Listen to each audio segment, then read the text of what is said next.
তো hello' guys, মই আজি আপোনালোকক দেখাম 30 চাইজৰ ব্লাউজ কাটিং, ডাবল কটৰী ব্লাউজৰ। এতিয়া মই বেক পাৰ্টটো কাটি থোৱা আছে 30 চাইজৰ। মই ফ্ৰণ্ট পাৰ্টটো কেনেকৈ কাটোঁ আপোনালোকক দেখাম। প্ৰথমে মই বেক পাৰ্টটো ইয়াৰ ওপৰত থৈ লৈছোঁ আৰু মই ইয়াতকৈ 1.5 ইঞ্চি বেছি লৈছোঁ আগফালৰ পাৰ্টটো কাটিবলৈ। মই এইফালৰ পৰা 1.5 ইঞ্চি কাপোৰ থৈছোঁ আৰু তলফালৰ পৰা 1 ইঞ্চি কাপোৰ থৈছোঁ। তাৰপিছত চেম ড্ৰাফটিং কৰি ল'ম মই এইটো।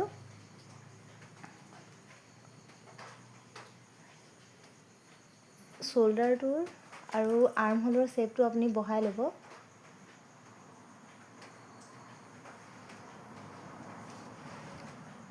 ইমানখিনি শ্বেপ বহোৱাৰ পাছত ফ্ৰণ্ট ডিপ মই 7.5 ইঞ্চি থৈছোঁ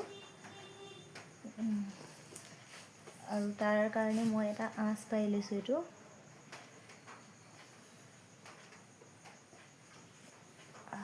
আগফালে হাত লাগিব, হাতৰ কাৰণে মই 7.5 লৈ লৈছোঁ।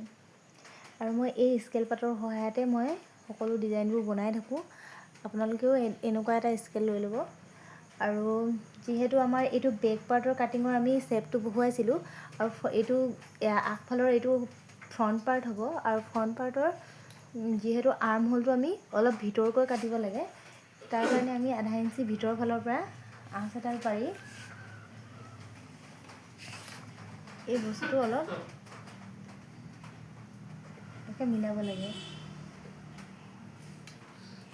এইটো আমাৰ আগফালৰ ফ্ৰণ্ট পাৰ্টৰ আৰ্ম হোল শ্বেপ হ'ব।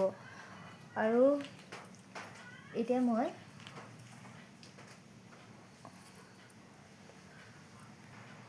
আহক এইটো কাটি উলিয়াই লওঁ।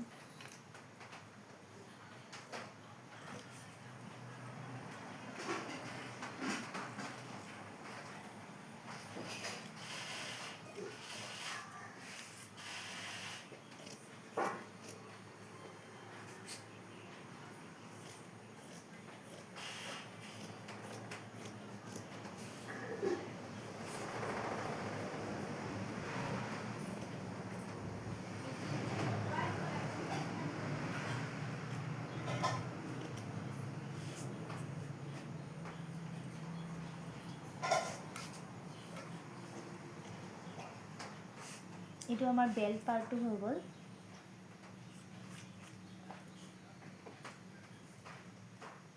আৰু এইটো আমাৰ আৰ্ম হোল ছাইডটো হৈ গ'ল আৰু এইটো ব্ৰা কাটটো হৈ গ'ল।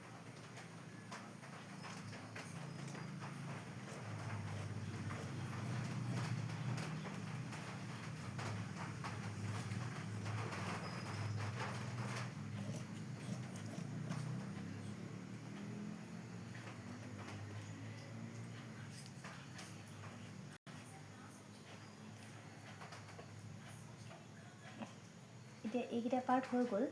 এতিয়া আমি ইয়াৰ তলৰ 4 পাৰ্ট বুলি কওঁ আমি। এইটো 4 পাৰ্টটো উলিয়াবলৈ হ'লে প্ৰথমে আমি ইয়াৰ জোখটো ল'ব লাগিব। ইয়াৰ জোখটো ইয়াৰ 7 ইঞ্চি আছে, গতিকে আমি 7 ইঞ্চি কাপোৰ এডোখৰ লৈ ল'ম আৰু দুটাকৈ আমি তলৰ পাৰ্টটো উলিয়াই ল'ম।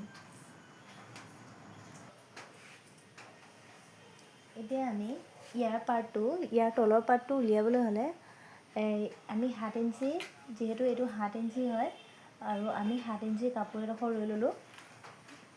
এইটো মই দুটা লৈছোঁ 7 ইঞ্চি। আৰু এতিয়া মই ইয়াক দুভাঁজ কৰিম।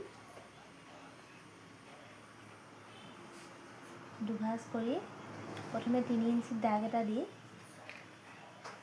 এইটো মই এনেকৈ কাটি ল'ম। অলপ ওপৰ উঠাই কাটি ল'ম।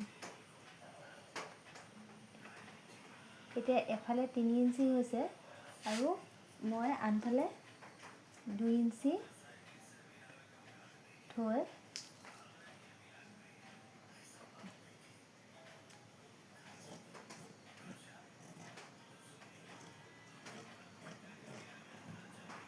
এনেকৈ মিলাই লৈছোঁ।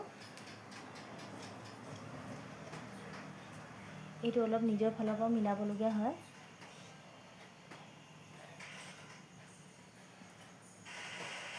শ্বেপটো এনেকুৱা হ'ব লাগে।